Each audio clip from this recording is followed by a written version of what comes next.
Welcome, everybody. The NFL season is over, which means it's time for the NFL offseason. I'm Joe with the Game House. Today, we're going to be doing a Seattle Seahawks 2024 NFL mock draft.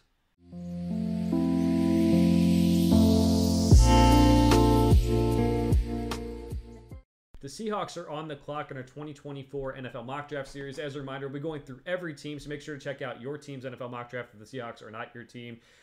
If not, let's get with the Seahawks here. Have a little bit of changes going on with the organization. Pete Carroll is out. Mike Macdonald is in as head coach.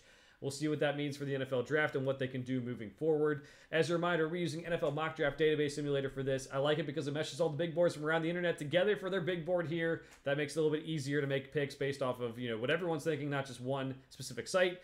Also, we'll be declining all trades that come through. It's just not really realistic for this exercise, although there will be players who fall, or maybe not the most realistic, but we're going to roll with it here. Let's see what we get with the first pick they have is pick number 16.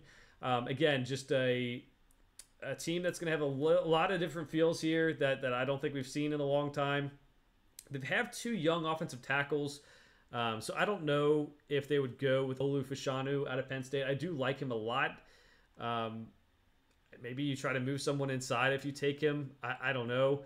Jerzon Newton would probably be my pick, but I'm going to be a little greedy here. I might take Brock Bowers. This offense already goes from so many good players to get another one here. He falls to you. I think you take him. It's not necessarily a need, but I mean, in that division, you're going to need guys who can help beat that, like, the 49ers. And I think you're going to need guys like Brock Bowers to do that. B+ because it's not a need.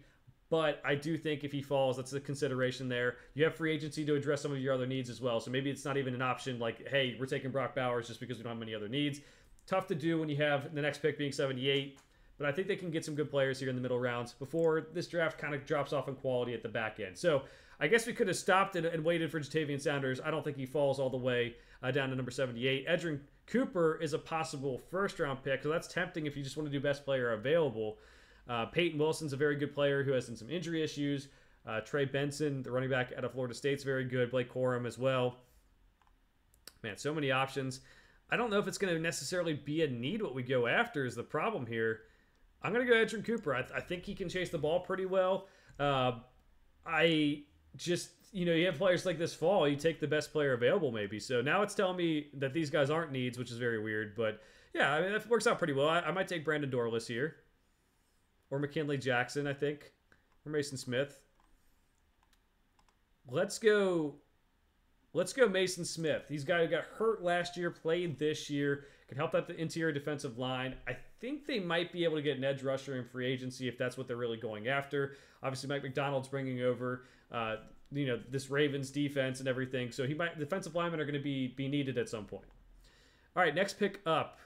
Once we take wide receiver, I'm not really seeing that. They have three pretty good wide receivers. Quarterbacks might be good for a backup, but I don't know. And then tight ends, we're not going to take another tight end. We just took Brock Bowers, even though he's not like the best inline tight end.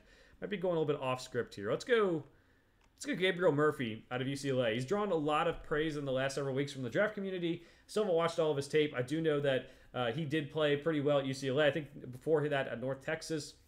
Can help that edge need maybe as a rotational rusher in the later rounds. And then let's go Bo Limmer. I know the interior offensive line hasn't played as well as maybe expected over the last year or so. So let's go Bo Limmer, a guy who pretty good center at Arkansas, can play guard for a team too. So I like that pick. See if they can rebuild that offensive line or at least have depth on the offensive line. Wants me to take Luke McCaffrey brother here. That'd be kind of fun for the NFC West, but I think I'm going to go Trevin Wallace, the linebacker out of Kentucky. Never mind. I like him a lot, but I don't think I can do it.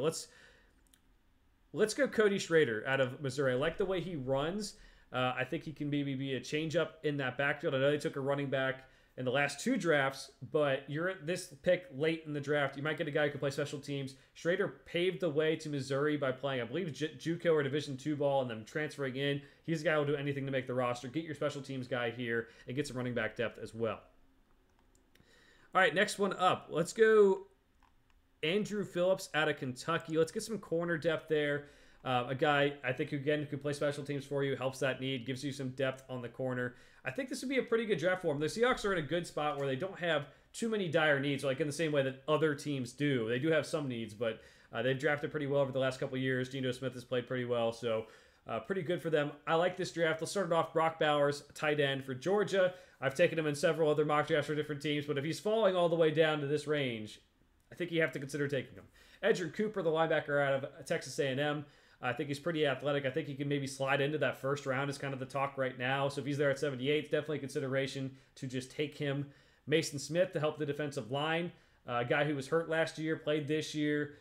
Just tough with the guy, defensive line position to really move up rankings these days with how defensive line position is maybe not the same as it used to be. Gabriel Murphy on that edge is really seemingly to kind of rise up draft board slowly. Bo Limmer for the interior offensive line depth, possibly could start down the road. Cody Schrader and Andrew Phillips for the depth of this team and special teams. So let me know what you think of the mock draft in the comments below. We'll be doing more for every NFL team as we go along. For now, thanks for watching. We'll see you guys next time.